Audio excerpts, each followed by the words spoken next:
n'entambula butambuzi nandibadde nkyali. So mu nsonga ngezo kikyenge tetwagala okuyisaawo is buli omu ng'oli muntu mulamu ng'okyassa oli candidate w'ekkomera.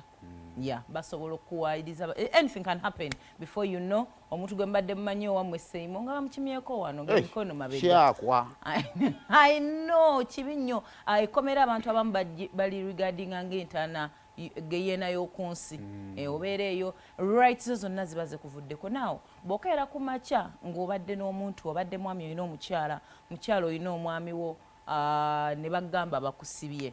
Manya rights zo actually komera kujjako rights zo n'osigaza za Katonda nti olina oxygen nakusigala kuwogerwako bwogerwa. Yes, nga tosazi practicinga. So bw'obeera ng'obadde olina famire yo olina mubadde mulina bye mutambula by'otambuza obulamu bwo naddala obwa relationship abaana we bali omukyala wali buli lunaku kuba bw'obeera ng'oli mufumbo I can't make a decision nzeka nja consultingako omwami wange mugambe naye mbadde njagala munaye kuva ku terefayini eyo naye simanyi gw'okirowoozaako kinagamba ogira okola emyaka 2 oba ekintu kyo kiba kiteredde osobola obbasiibula dukayo buddusi naye bw'okeera ku makya n'okola okusalawo kokokka era ojja buli omuntu ng'agamba nze saabitegeera yasalawo nga bwe yali ayagala which somehow olumu kikakkanya omuntu gw'obeera naye naye bw'otuuka ng'oyingidde ekkomera abantu abamu kyovula batuuka n'afuluma ekkomera nga bukimu bakibba buli kimu kyaggwawo oli n'agamba mukyala we famire yamugoba mu maka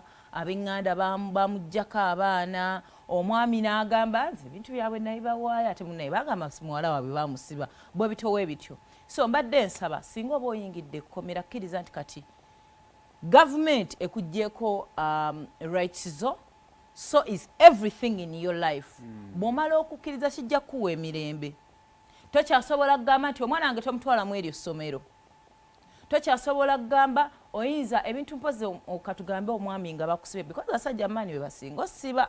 So omwami naddala nga bakusibye omukyala muwe full authority obutabeera under pressure n'okukkiriza nti kati kino kibaddewo. Abantu abamu bafana pressure ng'aliyo naye nga tamanyi bintu ebirwaninga.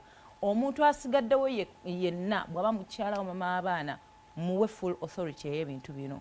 Abamu mugenda ne bamalamu amaanyi because famire egamba bweti ne bamuwayiriza nga bwaleta abasajja mu nnyumba ne bakola ki nawe n'ogamba afulume muganda onajja oba famire yo ne batunda ebintu byo abaana bo ne bagenda ne babungeetera eyo n'ensi yonna. So mbadde nsaba bw'omala ki owuninga olaba ekkomera eryo olinga muntu ng'olwadde obulwadde obuli chronical nti kati baŋŋambye nina sukaali obulamu bwange bugenda bbeerawo ne buno obulwadde pozi nga kisa kya Mukama naye nja kubeera nga ku ddagala kasita otandika resisting nga togenda ddibeerako gwe kennyini oli kwerwana ekinaddira tekijja bbeera kyangu. So kkiriza mukyala wo abanga azze okukulabako abaana bazze okukulabako baku-updatinge nti munnaye taata liri essomero nalivuddeko nti munnange taata bwe twasenguse mu guno omuzigo guli gubadde tetukyagusobola taata kino kye kigenda mu maaso naye bw'ona oyagala osigaze ng'olina amaanyi go power zo ng'omwami ojja kwekosa wekka disappointments zijja kujja because now you're not in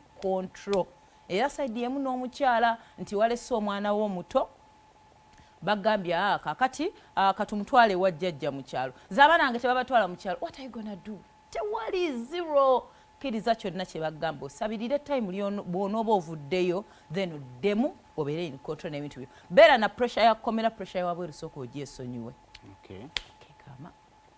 Wakati mu ntambuza y'omukwano gwammwe kati wuliriza